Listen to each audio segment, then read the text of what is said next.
truth is kind of a funny thing.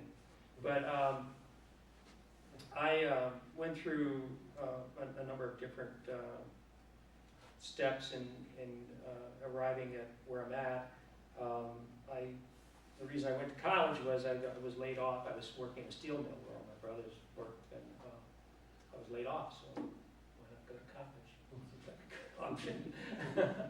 and so that's how I started on my way to become an academic. But I taught at the high school level. I started out my career at the high school level in Chicago, and then been at a number of different universities for different reasons. I was involved in union organizing, and I was fired from one job for union organizing, went through another union organizing campaign, a 2-year campaign at another university. Another university hired me without knowing that, and then they found out and they fired me, so that was kind of difficult. But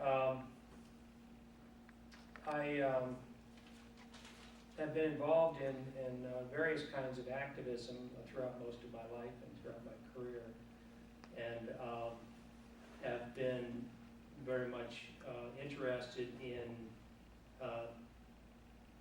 effectively communicating that importance of activism and the importance of radical thinking to my students over time. And in 2005, I took a sabbatical and started working on a book.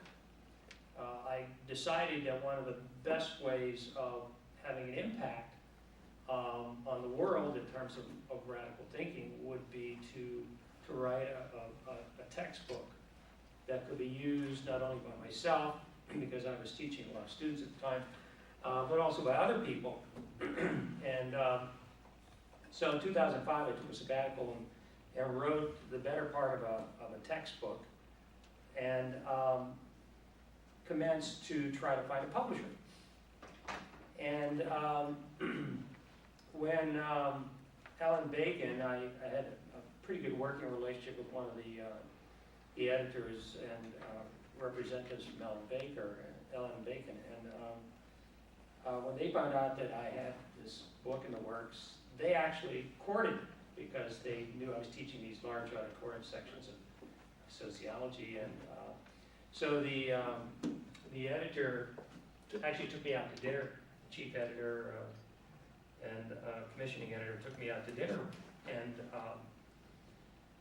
we were talking about my book, and he asked me to tell him more about it and so forth. And I'll never forget this because he's sitting at the other end of the table eating a huge steak. And I'm talking to him about how my textbook has a lot of speciesism in it. And so he's asking me questions about what speciesism is, and I'm talking about the problems with agriculture and the problems of animal abuse and the problems with eating meat. And maybe not quite that blatant, but nevertheless, and then I included some of the other things that I thought were important to include in the book, which is some discussion of anarchism, which is also, in addition to speciesism, completely left out of the books. Now at that time, in 2000, by this time it's 2006, there really was no reference to either anarchism or speciesism in any of the introductory sociology or social problems textbooks.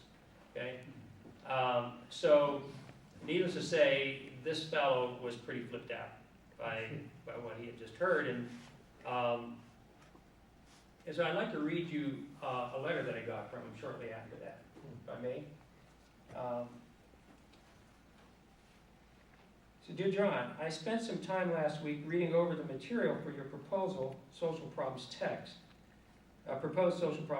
My honest opinion is that the ideological slant of the book would be perceived as too radical by all but a small number of instructors at the far left of the political spectrum. It's certainly true that social problems instructors as a group tend to be pretty progressive in their politics, But even so, I believe that it would be extremely difficult for us to find enough adopters for a book such as this to justify all the work that would be required on your part and as well as ours to publish it. Sometimes I will send the material out for review to confirm my own instincts about it. But in this case, I'm going with my gut feeling that it is not a book that Ellen and Bacon should sponsor. And that was the beginning, actually, of a very long, bumpy road toward getting my work published. So I started, okay, these major mainstream textbook companies tend to be relatively conservative or at least moderate. Then maybe I should try to work with a smaller textbook company or a smaller publishing company. So I was able to get a smaller publishing company interested in my work, and worked with them for probably a period of about a year, and had crafted it to their liking. I turned it into an introductory sociology text because that's what they thought would be their best shot. They had never published a textbook before. And then finally, after about a year or so, they finally said, we just don't think we can do this, okay? It's just too big of a project for us, and we can't do it. We're small, and which was true. I mean, it was a big risk on their part. And so I put together a new proposal, went to the ASA, and distributed my proposal to all the different book companies. And got some bites. I was negotiating with some of the companies, and McGraw-Hill was one. And then finally, I got a letter from McGraw-Hill saying that they're backing out. They didn't think that it was something they could do.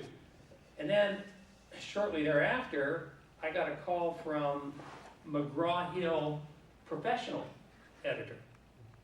This is the professional branch of the McGraw-Hill Publishing Company.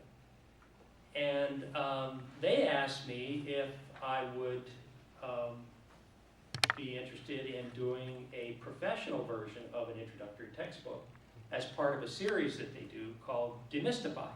Okay, so they have chemistry demystified, languages demystified, psychology demystified. They wanted a sociology demystified book. And they had read my proposal, and they really liked my writing style because they wanted somebody who could take complex issues and express them in fairly commonsensical terms. So, and I was able to do that. So they thought, well, okay, we'll have somebody here that can write pretty well and can do this in a fairly understandable fashion. So, so I was working with McGraw-Hill. Actually, what happened was I turned them down. I turned them down twice because I didn't really want to do a professional book. And they kept calling me back. So finally I said, okay, I'll do it. And they sent it out for review. I got these great reviews back based on my proposal. I think I sent them a couple chapters. And, so we ran with it. I got a contract with McGraw-Hill, a professional company, and I wrote this textbook. It was an introductory textbook called Sociology Demystified. And actually, you can still find it on the web, even though it's never been published. It's still promoted online. So I worked with them for about a year and a half, writing this book. And finally got it done by the deadline that they set for me. I just made the deadline. And they sent it off, the final copy, the final version, they sent it off to some more reviewers, what they called in-house content reviewers. Okay? So my book is now in the hands of these in-house content reviewers. And I get back these screaming reviews of my book. And a letter from, actually the letter didn't come right away, a phone call from the editor saying that, the in-house reviewers are very unhappy with your book. They say that it's just ideological